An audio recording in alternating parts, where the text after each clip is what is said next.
नमस्कार, हिमाचल समाचार में आपका स्वागत है। आज के मुख्य समाचार। मुख्यमंत्री ने केंद्र सरकार से वन मामलों संबंधी स्वीकृतियां शीघ्र प्रदान करने का किया आग्रह। प्रदेश में हो रहा आयुर्वेद चिकित्सा पद्धति का विस्तार, जिला स्तर पर स्वास्थ्य देखभाल सुविधाएं उपलब्ध करवा रही राज्य सरकार। और अब समाचार विस्तार से। मुख्यमंत्री ठाकुर सुखविंदर सिंह सुक्खू ने आज नई दिल्ली में केंद्रीय वन, पर्यावरण एवं जलवायु परिवर्तन मंत्री श्री भूपेंद्र यादव के साथ प्रदेश की विभिन्न वन परियोजनाओं एवं लंबित स्वीकृतियों के विषय में विस्तृत चर्चा की। ठाकुर सुखविंदर सिंह सुक्खू ने केंद्रीय मंत्री से प्रदेश में हेलीपोर्ट निर्माण, राज्य को वर्ष 2025 तक हरित ऊर्जा राज्य बनाने की दिशा में आवश्यक ग्रीन कॉरिडोर के निर्माण तथा विद्यालयों के भवन निर्माण सहित सरकार की प्रमुख योजनाओं के लिए आवश्यक वन स्वीकृतियों में तेजी लाने का आग्रह किया। मुख्यमंत्री ने कहा कि हिमाचल प्रदेश की विशिष्ट भौगोलिक परिस्थितियों के दृष्टिगत राज्य में हेलीपोर्ट निर्मित किए जाने आवश्यक हैं। इससे जहां राज्य में पर्यटकों को आवागमन में सुविधा होगी, वहीं स्थानीय निवासियों को आपातकालीन स्थिति में शीघ्र सहायता उपलब्ध करवाई जा सकेगी। उन्होंने केंद्रीय मंत्री से आग्रह किया कि हेलीपोर्ट निर्माण के लिए लंबित आवश्यक वन स्वीकृतियों के विषय में अविलंब निर्णय लिया जाए। उन्होंने केंद्रीय वन मंत्री को अवगत करवाया कि प्रदेश सरकार हिमाचल में पूर्ण रूप से ई वाहन अपनाने की दिशा में कार्य कर रही है। ई वाहनों के लिए पर्याप्त संख्या में चार्जिंग स्टेशन के निर्माण के लिए प्रदेश के सभी राष्ट्रीय एवं राज्य राजमार्गों के दोनों ओर ग्रीन कॉरिडोर निर्मित किए जाने हैं। उन्होंने आग्रह किया कि इन कार्यों में गति लाने के लिए वन भूमि के संबंध में विभिन्न स्वीकृतियां समय पर प्रदान की जाएं। मुख्यमंत्री ने कहा कि राज्य में कुछ जगह पर वन स्वीकृतियों में विलंब के कारण स्कूल भवन निर्माण इत्यादि के कार्य में अनावश्यक देरी हो रही है। उन्होंने आग्रह किया कि यह स्वीकृतियां शीघ्र प्रदान की जाए। ठाकुर सुखविंदर सिंह सुक्खू ने कहा कि वन अधिकार अधिनियम, वन संरक्षण अधिनियम सहित अन्य विषयों पर प्रदेश के वन अधिकारी केंद्रीय स्तर पर और बेहतर समन्वय के साथ कार्य करें ताकि स्वीकृतियां समय पर प्राप्त हो सकें। उन्होंने प्रदेश के जल अभयारण्यों एवं इको टूरिज्म दिशा निर्देशों के संबंध में भी विस्तृत विचार विमर्श किया। बैठक में परिवेश portal, national transit pass system, school nursery योजना, नगर वन योजना, राज्य में गर्मियों के मौसम में दावानल सहित अन्य महत्वपूर्ण विषयों पर विस्तृत विचार विमर्श किया गया। मुख्यमंत्री ने केंद्रीय वन, पर्यावरण एवं जलवायु परिवर्तन मंत्री श्री भूपेंद्र यादव को हिमाचल आने का निमंत्रण भी दिया। केंद्रीय मंत्री ने मुख्यमंत्री को हर संभव सहायता का आश्वासन दिया। प्राचीन काल से ही आयुर्वेद भारतीय चिकित्सा पद्धति का अभिन्न अंग रहा है। निवारक और उपचारात्मक स्वास्थ्य देखभाल दोनों के लिए यह ज्ञान का खजाना है। हिमाचल प्रदेश में इस चिकित्सा पद्धति के विकास की अपार संभावनाएं हैं। इसी के दृष्टिगत प्रदेश सरकार आयुर्वेद में नवाचार को बढ़ावा देते हुए इस क्षेत्र को सुदृढ़ करने के लिए ठोस कदम उठा रही है। प्रदेश में जिला स्तर तक आयुर्वेद चिकित्सा पद्धति का विस्तार कर विभिन्न स्वास्थ्य देखभाल सुविधाएं सुनिश्चित की गई हैं। जिला आयुर्वेदिक अस्पताल सोलन में प्राचीन चिकित्सा पद्धतियों के माध्यम से लोगों का उपचार किया जा रहा है।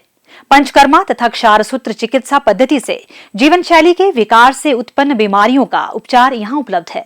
पंचकर्मा की प्राचीन आयुर्वेदिक पद्धति से वात, रक्त, गठिया, कंपवात, लकवा, hemiplegia, cervical spondylosis, lumbar spondylosis, बवासीर, वात रोग और अन्य रोगों का उपचार किया जा रहा है।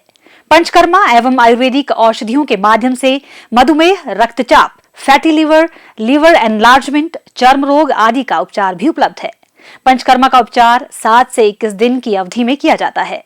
गत वर्ष जिला आयुर्वेदिक अस्पताल में पंचकर्मा पद्धति से 2316 रोगियों का उपचार किया गया। मैं स्टडी करता था तब मुझे पैरों में, गर्दन में, स्टडी करते हुए पीठ पे, सिटिंग में बहुत प्रॉब्लम आती थी।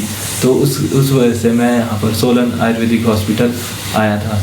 और यहाँ पर ट्रीटमेंट बहुत ही अच्छा है, यहाँ पर डॉक्टर भी बहुत अच्छे, यहाँ पर सब कुछ बहुत अच्छा है।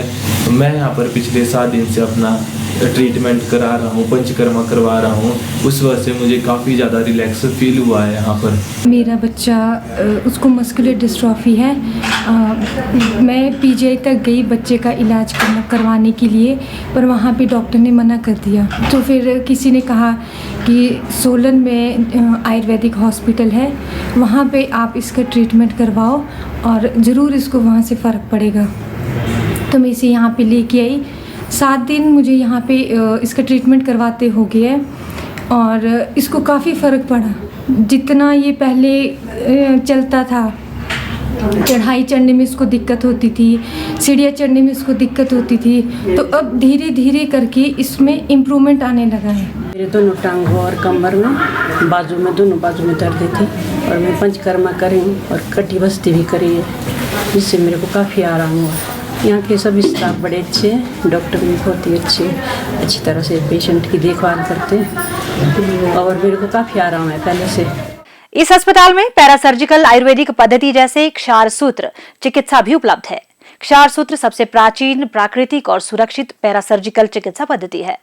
मुख्य रूप से गुद्दा नली से जुड़ी समस्याएं जैसे पाइल्स, फिस्टुला, फिशर आदि के उपचार के लिए इसका प्रयोग किया जाता है।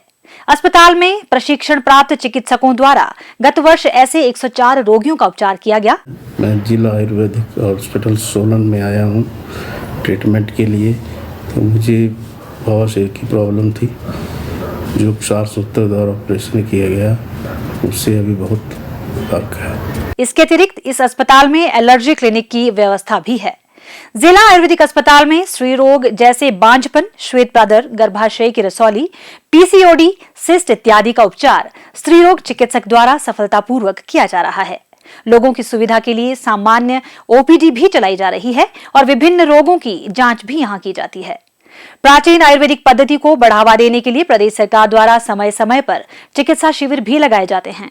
सरकार के इन प्रयासों से चिकित्सा की इस प्राचीनतम पद्धति में लोगों का विश्वास और बढ़ा है।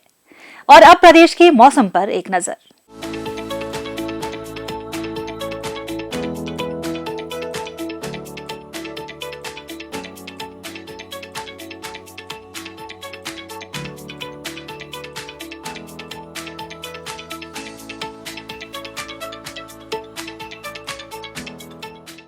हिमाचल समाचार देखने के लिए सब्सक्राइब करें YouTube channel information and public relations department HP, follow करें ट्विटर @DPRHP, लाइक करें Facebook page information and public relations department Himachal Pradesh, visit करें वेबसाइट www.himachalpr.gov.in।